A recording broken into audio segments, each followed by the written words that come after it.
Yeah. He's a Hello and welcome to Springboard, your virtual university. My name is Albert Okran.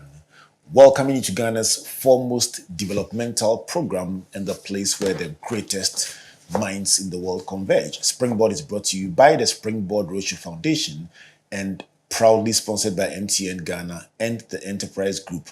Our media partners are the Multimedia Group and the Graphic Communications Group. Last week, we explored the universality of marketing. We called it that wow factor, that hidden code, that secret, the magical tool that could be the game changer for your life as an individual, a corporate entity, and even as a nation. We promise to be back because in the course of that conversation, another important theme emerged, the theme of resurrection, or was it recovery, or was it reinvention, or rebranding? Whatever it is, there was a doing again of something that had gone bad along the line. Before I introduce my guest for today, let me read Job 14, verse 7 to 9. It says, "For there is hope for a tree, if it is cut down, that it will sprout again, and that its tender shoots will not cease. Though its root may grow in the earth, and its stump may die in the ground, yet at the scent of water it will bud and bring forth branches like a plant." How does a scent of water manifest? How does a tree that is dying or dead come alive again? Is it possible to rebrand an institution gone bad?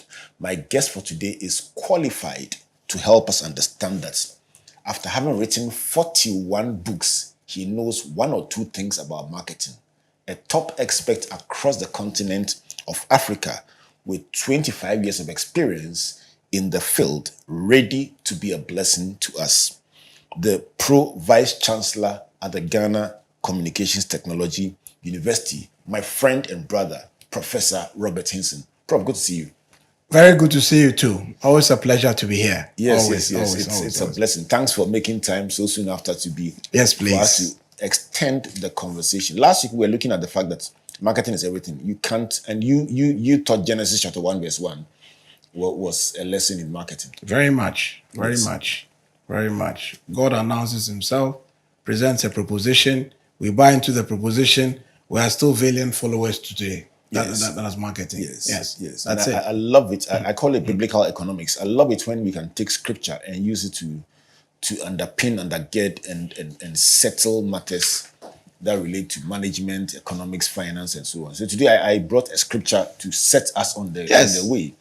With our conversation on rebranding. Absolutely. And so let's start from the point of excellence. Yes. Service excellence. Yes. What is it and why is it crucial for institutions to make that their number one calling? Okay, so thank you very much for the opportunity again. And to the extent that we are speaking from Accra, in a country called Ghana, on a continent called Africa, let me start by making my typical provocative statement as an opening. I think service excellence is actually the panacea for a multiplicity of business challenges confronting several institutions in Africa today, both in the public and the private sectors. And so you find that service excellence, properly defined, is just your ability to provide exceptional service over and over and over again on your good days, on your bad days, at every customer touch point, both to internal and external customers of your institution. Now, the reason why it's a life and death matter is that once you get service excellence right, you have a certain systematic way you deal with your internal customers who are your employees. Once you get service excellence right, there's a systematic way you deal with external customers who come, buy your services, and pay you money that makes you a profit. Now, 7-8 years ago, I wrote one of the books you spoke about. It's called Customer Service Essentials. And on chapter 2 of the book, very early, I speak about the 5 basic ones of external customers. I speak about things like consistent service, value-based pricing, quality and action, appreciation, need for customer care. Now, Consistency is actually the bane of several institutions in Africa today because we think service excellence is about smiling. No, it's about systems, it's about strategy, it's about structures, it's about providing the appropriate skill sets, it's about making service excellence a shared value within the institution. So if you don't get those things as a basis, then you don't have the building blocks to start with.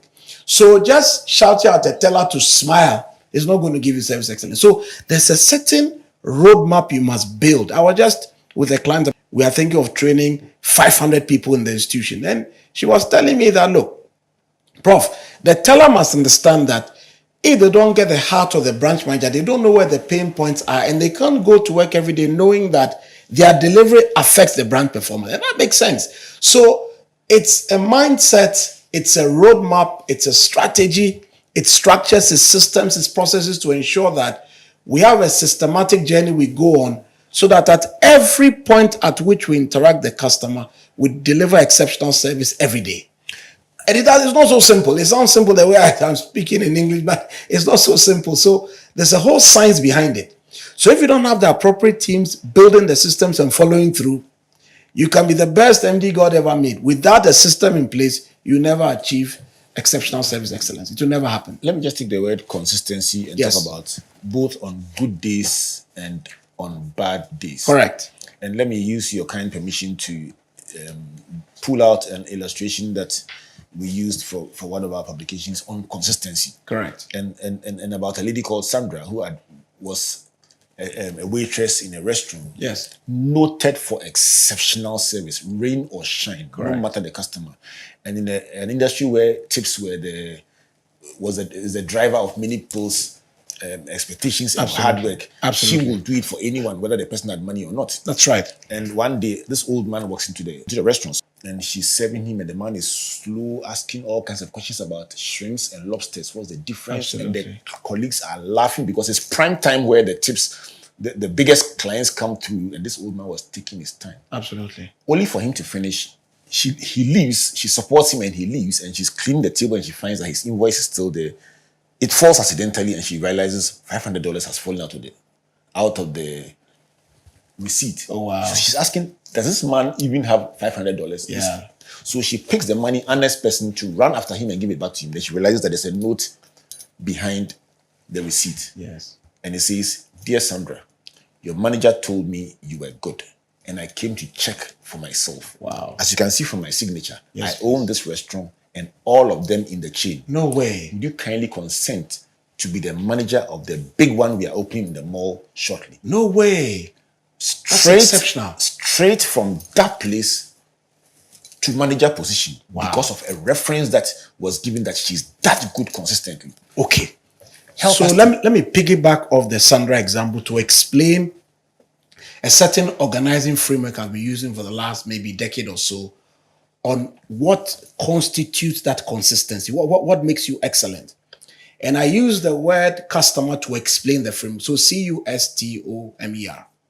Now, if you are going to be consistent, the C means challenge yourself on a daily basis to learn new behaviors to deliver customer delight on a daily basis.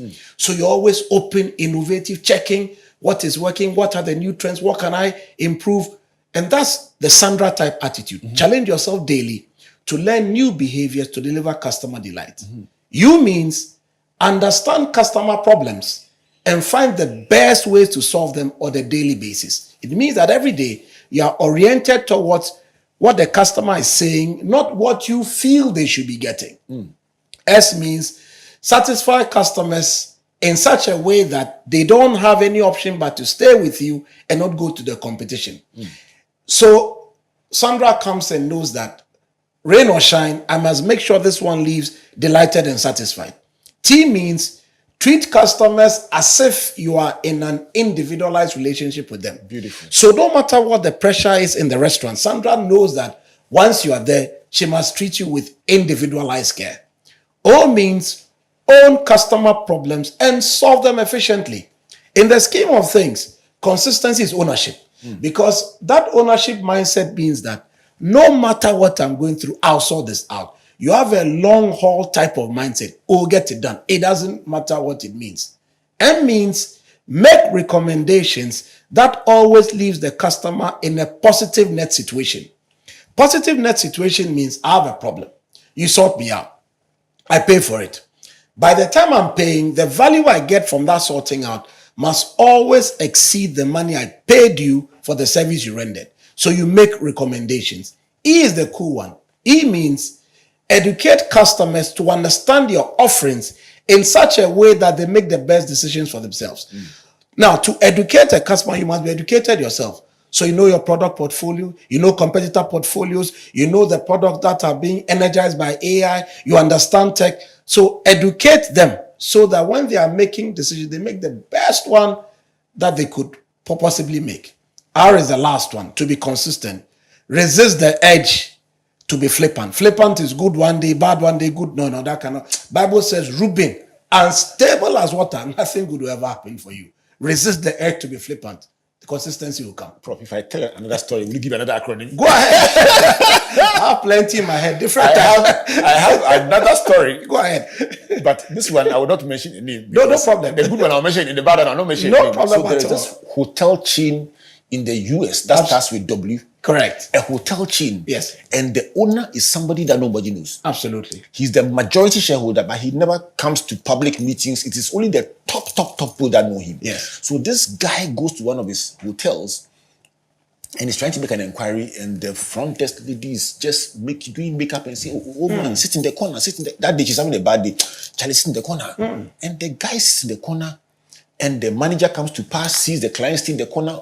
A number of times, nobody minds him. Until after a number of minutes, suddenly there's a flurry of activity. And they come and lay a red carpet. And they say, wow, apparently the regional director of the hotel chain is visiting the hotel. Wow. So the managers come, they line up on the red carpet, both sides, they lay the carpet. And then the regional director enters ostensibly to inspect the guard of honor. Then he looks to the left and he sees his boss's boss sitting in the corner. Then he shouts, "Hey, Professor Hinson! Wow. What are you doing here?" Absolutely. Then everybody knows the name Prof Hinson, but nobody has seen him before. Wow. So they turn, and here's the old man now crossing his leg and smiling. Oh, wow. And you know what? How they say, I've sacked myself. Now that you know he's the owner of the hotel chain, how do you now say, oh, it was just a bad day? We are not like that on trouble. All this. We don't do bad day. The shaking from the regional director who was visiting to the manager of that hotel to the front desk person. And you are saying that it must be a consistent thing. Consistent. Now, how do you convince the decision maker that, oh, it was just today that was a bad day? No, We're not like that. We are like that every day. No. Comment on that one, Prof. Listen, there are 8 best-in-class attitudes if you want to avoid such a hazardous behavior. So in my book, I share this 8, and I'll go through quickly. So this time, I'm using my book, not the customer framework. Number 1 is understanding cause and effect relationships. But let me tell you, you see, the MDs get it, senior management gets it. But when you percolate down, you find that the shop floor people, they don't get it. They are not bad people, but they haven't quite understood the utmost importance of consistency in delivering on the organizational mandate. So they are good people, but they don't get it.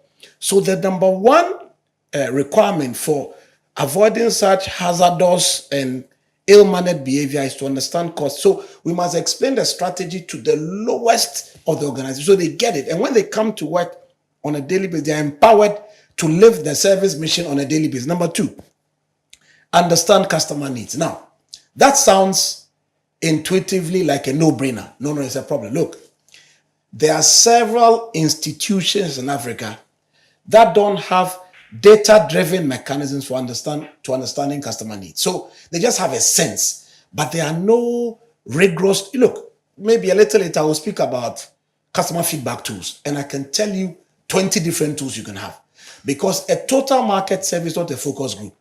A customer panel is not mystery shopper. And sometimes we just think that everything, not everything is mystery shopper. There are some customer feedback tools whose actionability is higher than others. If you do a total market survey, it's different from a focus group of 15 clients. So there's a science behind which tool you use, what you use it for, and so on and so on. So number 2 is understanding customer needs. Number 3 is developing a passion for service. Again, that sounds like a no-brainer. A lot of people are just lackadaisical. It's like they are dead inside. And people wonder why I'm always on fire. I'm always on fire because if you're a service champion, you don't have off days. Every day you're on fire because the thing is you don't know when the opportunity to shine will occur. But the funny thing about life is that the day you're off is rather the day the biggest opportunity will come. That is the point. That's why you must never go off. All Bible says you should be instant in and out of season. It's a clear biblical mandate. We are vigilant all the time. We are like watchers on the wall. We don't sleep.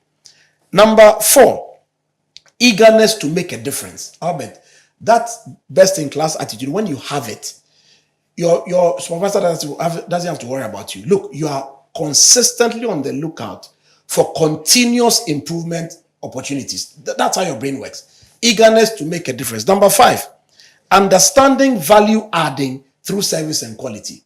Knowing that the extra is always you. It's not the product you are selling. The extra is always you. So you are always the key difference between a mundane product and exuberant customer experiences. The next one is respect for people.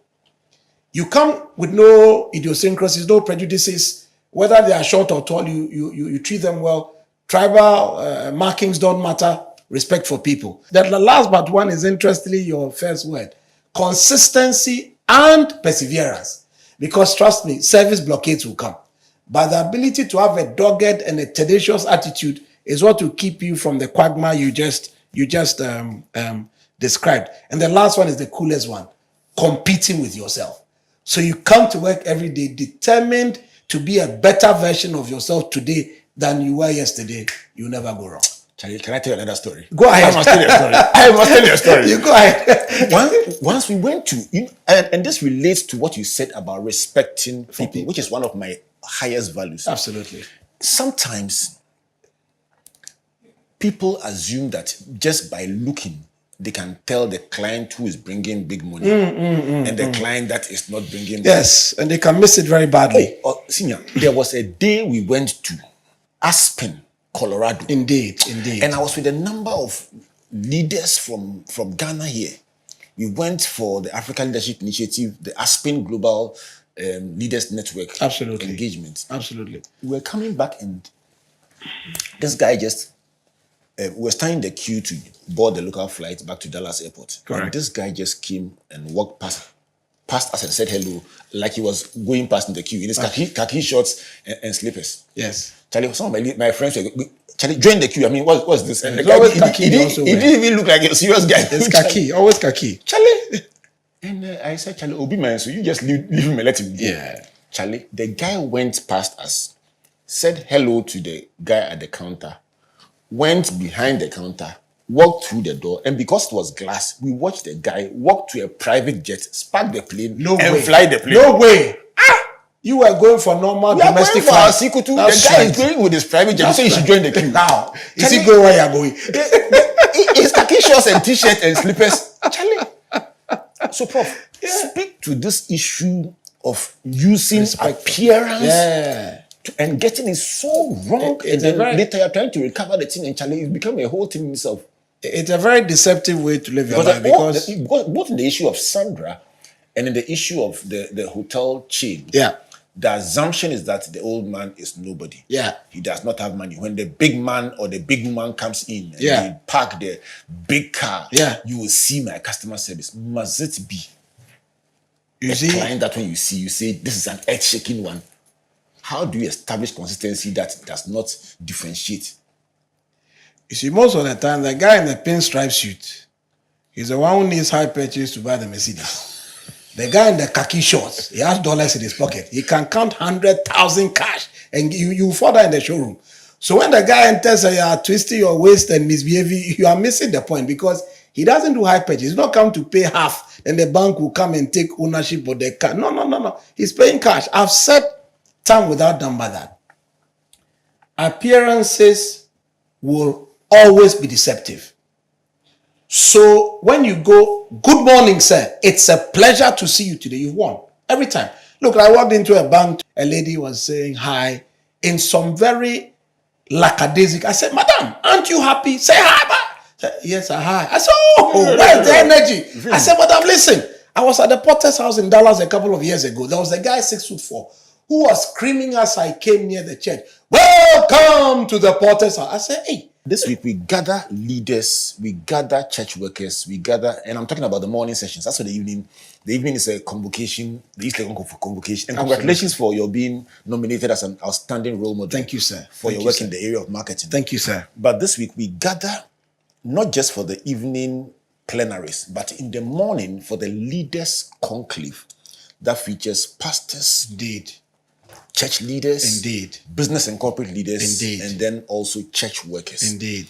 Prof, you mentioned a great service experience and Correct. the fact that you actually even went ahead and bought their book, different testified things about the church. Yes. But your turning point was not even the word that must have been preached by T.D. Jakes or anyone, but the person shouting the welcome. I've never forgotten. And how many years later? 12 years later, I still hear his voice. Talking about that. How do we measure to say we are, for instance, we've moved up from 64% approval rating to 75? How do you measure? Excellent question. So there are various tools you can use. You can use things like Net Promoter Score. You can use things like customer feedback systems. But there's one thing I need to say. When the strategy is done, Reverend Okran, one missing element is also what we call competency frameworks that actually demonstrate to you that for each of the values of the institution, at entry level, these are the service attitudes we need to see. At intermediate level, these are the service attitudes we need to see. At mastery level, these are the service attitudes we need to see. So you find that there's a bit of a lacuna between the lofty service postulations and announcements and the actual attitude which you speak about should be evident in that welcome to the Potter's house guy, and Reverend Bishop T.D. Jakes at the top. So if organizations in Africa are minded, after the strategy is done, after the blueprints are done, make sure that there are competency frameworks in place, because when we use those as diagnostic tools, then out of 1,000 strong workforce, we know where number 722 service gaps lie. We know where 515 has service gaps. Then we train aggressively so that by the time you are ready to do homogeneous, everybody has received a requisite training to perform at the level they are required to perform to make the service dream a harmonious service operation. Otherwise, it won't happen. So you need a strategy, you need the frameworks, you need the gap identification, you need the training, then homogeneity can come. Finally, you need to reward excellent performance and punish the service deviance according to 1 Timothy 5:20. That is also needed for discipline to occur. I thought I should chip that in. If you have a Bible, check the King James Version, check the New King James Version, check the Amplified Version of 1 Timothy 5:20. When I come back, I'll read my version to you, and then we'll go on to, okay, now having established excellence in service and what it looks like and how it is measured, what happens when service fails? When you put your hope in a staff you have employed to deliver on a mandate, and on the biggest day of all, that staff does not perform and is gone, is blasted on social media, where do you begin to pick up the pieces? I have a feeling that this will be something that several people watching can relate to and say, Prof, that is exactly the matter here. When we come back, let's talk about how do you redeem a bad situation. When a tree is cut down, how do you get the branches to sprout once again? Springboard is brought to you by the Springboard Roadshow Foundation and proudly sponsored by MTN Ghana and the Enterprise Group, with media support from the Multimedia Group and the Graphic Communications Group. Talking about Enterprise Group, let's swing to what to do when you lose a loved one at home. A bit of a morbid subject, but the Enterprise Group supports you from cradle to grave. And there are times when, in spite of all the fun that we have, you wake up one day and a loved one is lost. And at that point, you just can't even think. What do you do? Who do you call? What's the process? The first person to contact is the disease medical doctor and the Ghana Police Service. If the cause is unknown, the police would have to be informed to issue the coroner's papers signed by a magistrate that authorizes an autopsy to be done. And if you want help, the best organization to call is Transitions, and they will guide you through the process. A stitch in time, as they say, it saves 9. This is brought to you by the Enterprise Group, and the number to call 030-263-4777. Email info@myenterprisegroup.io. Enterprise, your advantage. Let's go for a break. When we come back, let's talk about a tree that has been cut down and there is so much noise. Is there hope for resurrection, reinvention, rebranding? Let's find out from Professor Robert Hinson. Please don't go away. Good business means seeing the possibilities and maximizing opportunities. Making sure you have a responsive support system backs your business goals. A partner that gives you a stable platform with reliable connectivity and seamless solutions, and better understands the tools required to take you to the next level. With so many moving parts in running a business, we do our best to provide you with some stability. The only kind of stability you can find with MTN Business Broadband, the fastest and most reliable internet provider in Ghana, making sure you stay ahead and stay connected, because we understand what makes your business tick. Sign up today on broadband.mtn.com.gh or call or WhatsApp 0244 308 111. MTN. Whether it's 1924, 2024, or 2124, we've always known that you are driven by your sense of safety and well-being. It is what drives us to see you through from start to finish, from small to big. And in the last 100 years, as you have evolved, so have we also expanded to serve you in many ways. From cradle to grave, with expertise in insurance, life, pensions, properties, health, and for those beautiful memorable goodbyes. It's 2024, and in all our markets, our pedigree is recognized, our strength respected, our expertise valued, and our solutions sought by all who desire an advantage in life. Experience the time-tested and truly trusted 100 years legacy of Ghana's oldest insurer. Take charge of your future now. Insurance, life, pensions, property management, funeral services, health insurance. Enterprise, your advantage. Springboard Hangout is fun-filled, educative, and impactful virtual conversations for young people. Discover and engage success stories and life lessons in the agriculture, agribusiness, and ATVET sectors. Join Comfort Okran on this adventurous and life-transforming journey. This and every Friday at 7 p.m. on Facebook at Comfort Okran A. Catch the repeat telecast on Turning Point. Yeah. If you're a young person and you want to be a part of our various interventions, call or WhatsApp us on 0308 255 775 or visit www.springboard.com.gh. Welcome back to Springboard, your virtual university. This is the place where the greatest minds in the world converge. Today we're having an exciting conversation with Professor Robert Hinson about service recovery and rebranding. We spent the first part of this conversation looking at the foundations or pillars of service excellence, and it became a story and acronyms or principles exchange. Prof, I love that. I loved it. It's my pleasure, sir.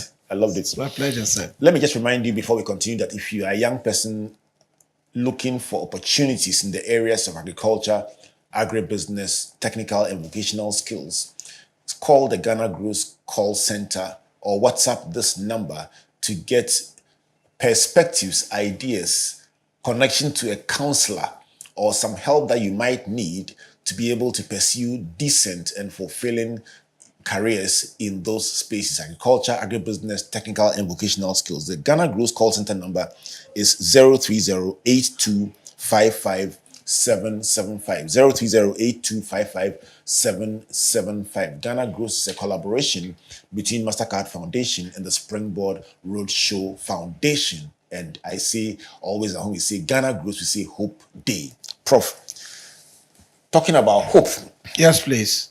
Let me read the scripture again and ask you about service failure. Yes, please. For there is hope for a tree if it is cut down, that it will sprout again. Absolutely. Let's start the rebranding and recovery conversation by first looking at what made the tree get cut down in the first place. What are the major causes of service failure?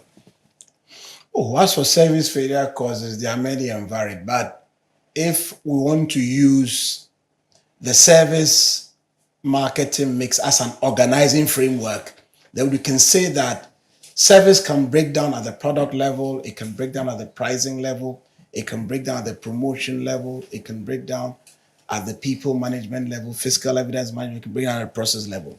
So let's start from the products. Dear Albert, when people come and they ask you for X, you must deliver X. Recently, I saw on Twitter that the phrase is not actually the customer is always right, but the full phrase is the customer is always right in matters of taste. What that means is that when they ask you for a green apple, give them a green apple. Don't give them something reddish and say, well, the green turns to red eventually, so we've gone ahead and we've made it red, so buy the later version. No, they won't. So product accuracy matters in trying to prevent service failure. Then issues around marketing communications. You know, I cut my teeth in advertising, and I remember one of the most catastrophic issues always had to do with over-promising and under-delivering. Because it's all well and good to go and run all these big campaigns, but you can actually call an entity and say, oh, today on page 13, we saw this promotional offer. Can you tell us more about it? Which page? Page 10. This lady on the phone is clueless, has no idea, says I'll call you back. You call again. Well, the printer they promised another version, not the one. So from a promotion standpoint, one of the biggest causes of service failure in Africa is when your marketing communications go to say things that your actions cannot match. So that's another big area in which we fail. The next one is process issues. So you don't align the ops guys with the guys in customer experience in the bank. So they are going out as RMs and salespeople and making all sorts of huge promises. And then when they come home, the back-end guys are saying, oh, why did you go and tell the customer 3 days? This one is 5 days at the minimum. But you see, the other banks are saying 2 days. So we said 3. What are you talking about?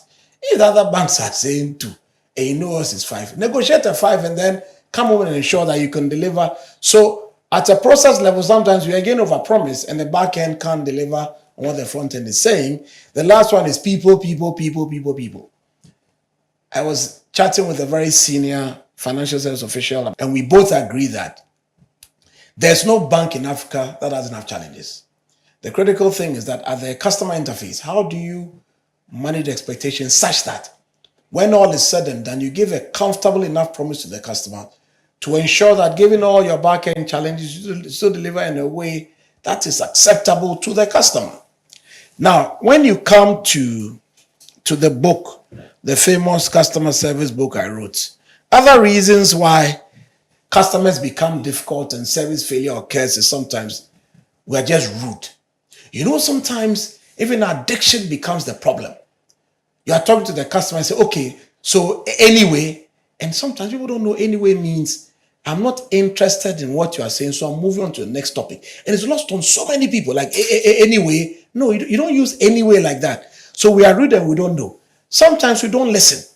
So the customer is saying one thing, and you forgot that God in his infinite wisdom delivered 2 years and 1 month. The rule of thumb is that he listens twice as much as we speak. So we don't listen, we are rude, we don't meet expectations, we deliver undue stress into the lives of customers, and that's why service failures occur. Funnily enough, you mentioned this. Sometimes the worst part is a conflict. Yes. Or a dichotomy between what the customer is saying their experience was. Yes. And what the service provider is arguing that they delivered. Yes. Let me quote your friend, Peter Drucker. Yes.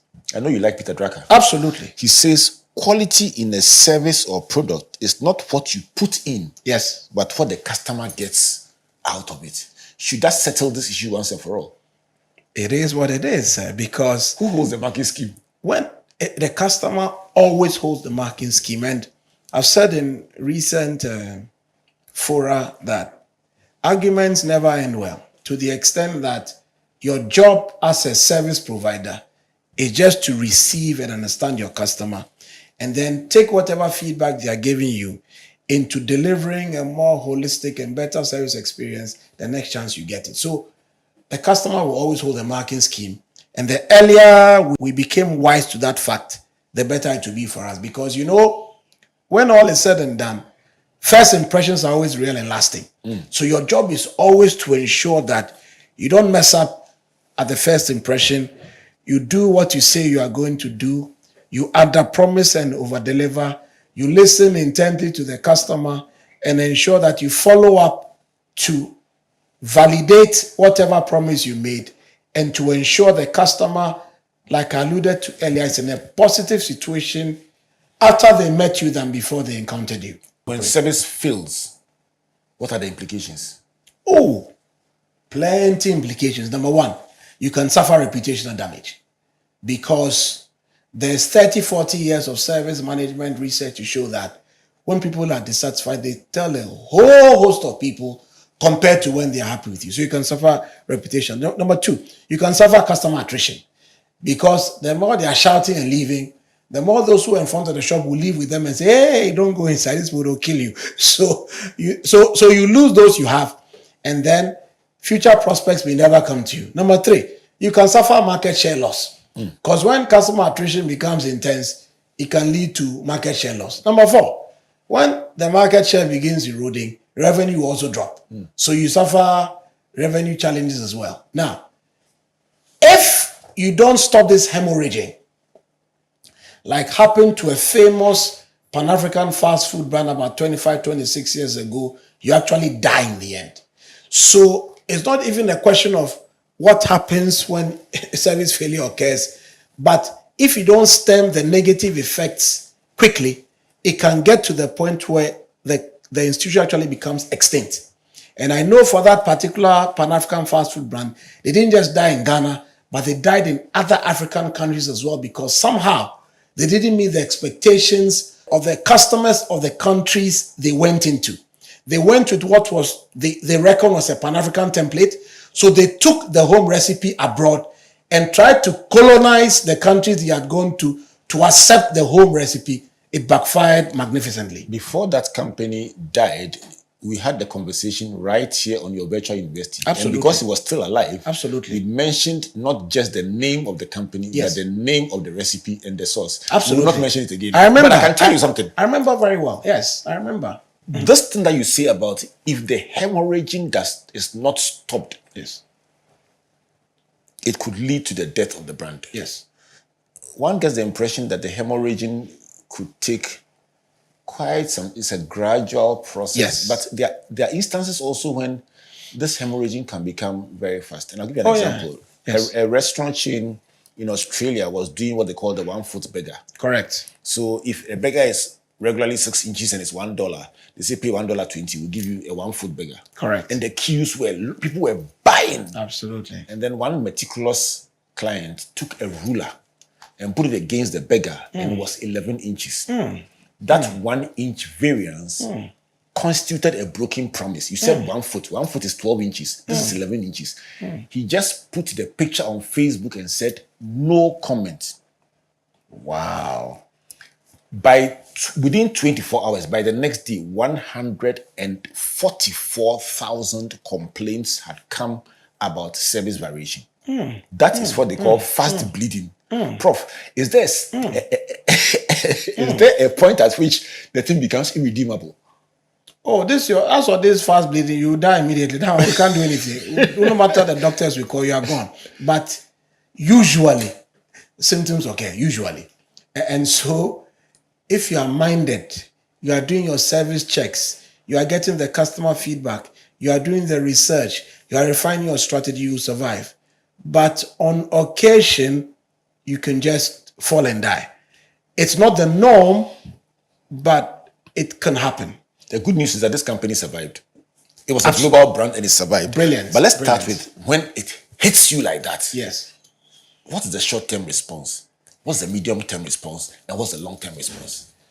Generally speaking, there are things you can do. Number one, address the customer's concerns immediately as a short-term response, because there's nothing to be gained by going to prolonged debate and dialogue with them and trying to sort of establish a certain position. No, you apologize, you say sorry, and then you try to start taking remedial steps through consistent and deliberate communication. In the book I wrote, there was a chapter where I was discussing how to do apology, how to do atonement, the promptness with which you must respond, how to go through explanation, how to be attentive to the way you give the explanations. Now, in the short term, listen, address the issues, apologize, communicate constructively. A small note of caution though. Apologies must never be rendered in such a way that you end up incurring legal liability that you can't deal with later. So make sure that there's one single source from which these apologies emanate from where the communication, so that it's controlled communication. Otherwise, the situation can become exacerbated because in trying to redeem yourself, you go and now make new promises that you can't deliver on. So just be careful. So you apologize, you acknowledge the issues, you communicate. Now, medium term, we do what is called in the service marketing literature, root cause analysis. So you now do a deep dive on what exactly went wrong. What can we learn from it? And then feed that back into refining our service strategy to ensure that the problems don't occur again. Now, I'm sure on one of the many platforms I've been on with you, I've spoken about the famous phenomenon of the service recovery paradox. The way it works is that people are never impressed with you with service delivery alone. They are impressed with you when you don't have the capacity to only do service delivery, but have an amazing capacity for service recovery as well. Because relationships that are not tested cannot really be vouched for. So you actually need a service challenge to demonstrate to that customer that not only do I have delivery capacity, but I have recovery capacity as well. So every good service entity needs one big service problem to demonstrate recovery. The reason why it's called a paradox though is that you need a problem to show. That's why it's a paradox, because problems are not good things ordinarily. However, if the problem recurs, the paradox disappears. Okay. Because now we see you as a trouble causer, problem causer. You are full of problems, not solutions. So you just need one big issue. Do the root cause analysis, sort it out, and find an expeditious way forward. Then, medium term also, you come up with what we call process improvement schemes. So you take the opportunity to troubleshoot your whole service delivery process and ensure that other customer touch points where problems exist, which you may not even have detected before the service failure occurred, are addressed before they turn into failures. Then you also need to do a lot of employee training and development, because sometimes the issues are people related. So if there's a way in which you have to upscale service delivery paradigms, you need to also take steps to ensure that. Long term, however, you need to develop a continuous improvement mindset so that you don't wait again for a problem to occur, but you have proper system checks in place that have dashboards working where you can have red flags and sort it out. Otherwise, you become a problem entity. Then this one is important to me. Develop a customer experience strategy. Please let me repeat. Develop a customer experience strategy. We are nearly half year 2024. If you don't have one, please start building a regime to develop a world-class 2025 customer. Because you see, people sometimes think of strategy, Prof, you see, you are book long. No, I'm not the Prof. Don't call me book long. The issue is that if you don't have a strategy, you will suffer. And when the problems occur, don't now come and say, Prof, so what do we do? No. A strategy helps you to map a journey. So please find a strategy. If not for this year, 2025, have a signed off customer experience strategy by October, November. Then we can be sure that you have solid monitoring and measurement mechanisms in place to ensure that these service failures don't occur again. So short-term atonement, apology, medium-term root cause analysis, long-term, have a continuous improvement mindset and develop a customer experience strategy. When you talk about atonement, it reminds me of when David went to count the apple against God's instruction. Indeed. And what he did to just atone. But let's move on from there and go on to rebranding. Yes. Rebranding. Yes. It is a cousin of recovery. It is. But let's help our viewers and listeners to appreciate what rebranding is and why an entity would even decide that at this point we must rebrand. So rebranding is such a fun. I remember 9-10 years ago, it was one of the hottest things in Ghana. I was getting calls from all over. Hey, Prof, want to do rebrand, you know? And anytime I hear rebrand, I know intuitively they are thinking about new logo, new colors, a new brand book. And I said, no, stop. I said, listen, stop. I said, listen, any world-class brand is a functional selling proposition and an emotional selling proposition. Usually when people say rebranding, they are thinking about the functional part, the logos, the colors, the outdoor, go and get an influencer, go and get an ambassador. All those things are good. But in Africa, most of the rebrand requirements are in the soft part. It's in the emotional part. So if you don't have a whole attitudinal overhaul, your rebranding is dead on arrival. In fact, you are wasting your time. Because I've seen people spend money on the logo side. And the sales became even worse after the logo was changed. So, right now, what are you doing? You've gone to heighten expectations. It's like the body and the engine. That doesn't add up. In fact, you're actually better off not talking at all because you were bad on your own. But now you've gone to tell the whole world, I'm new, I'm sharper, I'm leaner, I'm better. Then when they come, the service is even worse than when you went. So what are you? Look, we used to have a saying in advertising that nothing kills a bad product like good advertising. So if you know you're bad, don't talk. Because if you talk and we come, the attrition you face, it will be so bad. So rebranding is good. And I think that even when you don't have service failure, sometimes you see, every brand is born. Every brand grows. Every brand peaks and every brand dies. Ordinarily. But when you take a brand like Coca-Cola, it will never die. It's 100 years and it's still peaking every day. Because they put systems in place to ensure that the brand relevance never wears out. You see, brands that last are brands that stay relevant. So rebranding usually is needed when a brand is jaded, is faded, its relevance quotient is dropping. It's not, look, you were here when we had the famous Mobitel and we had One Touch and we had all these analog propositions. Then Space Phone came from the back, GSM, blew through Ariba, blew through MTN. Till today is the market leader by far. So sometimes what happens is that when your innovation fountain becomes dry and you don't keep a tap on changing customer dynamics, then you find that your offering becomes obsolete when you're not even aware. And then things overtake you, your competitors overtake you, and so you begin to lose market share. But all said, let's say you want to rebrand. For me, the first thing is to agree on what the functional value proposition will be and what the emotional value proposition will be before we agree on the rebrand. What does that mean? You need solid research. Rebranding is not a whimsical activity because you don't rebrand because the MD said, the billboard, now the colors are not nice. So please, call the corporate communication people. Please, can we come up with a new logo? No. Feelings and logos are not the way you rebrand. So you do an assessment. You do what is the current brand identity? Who does it appeal to?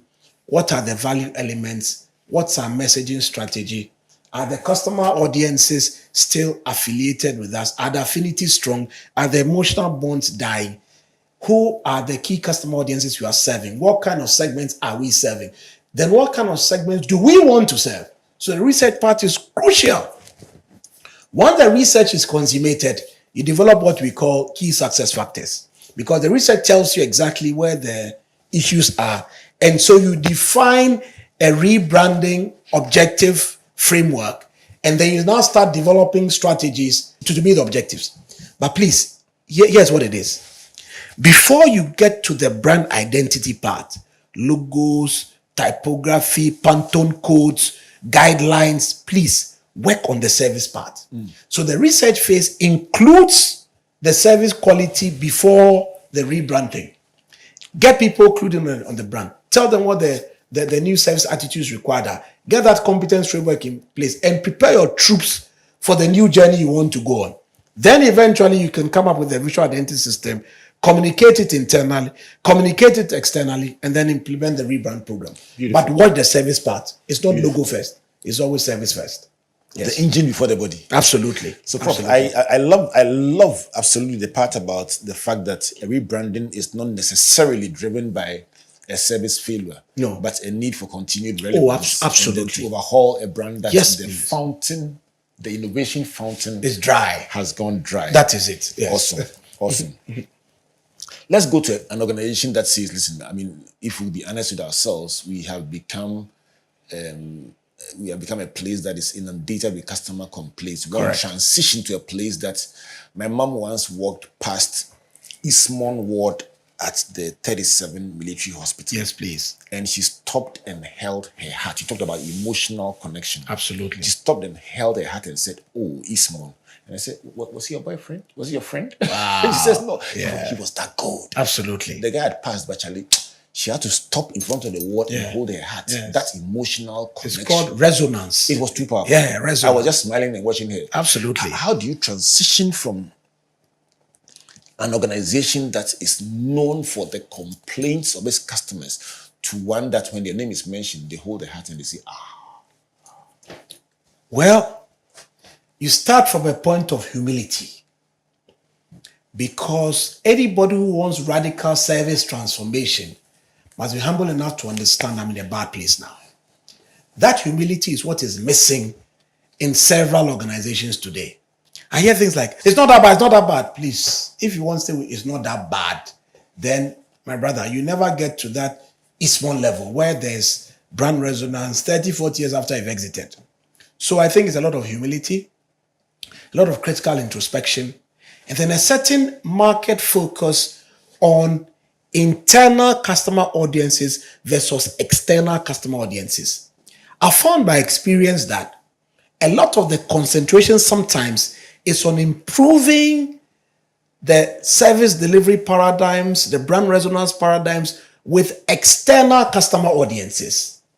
Paradoxically, when you come inside, we finish delivering a customer service strategy for a multi-million-dollar health facility. And as I closed on the last two slides, the chief executive kept saying, hey, Prof, go back to those last 10 points. Go back to those last 10 points. And the first issue on that slide was that the people felt like for the level of service they were delivering, their money should be more.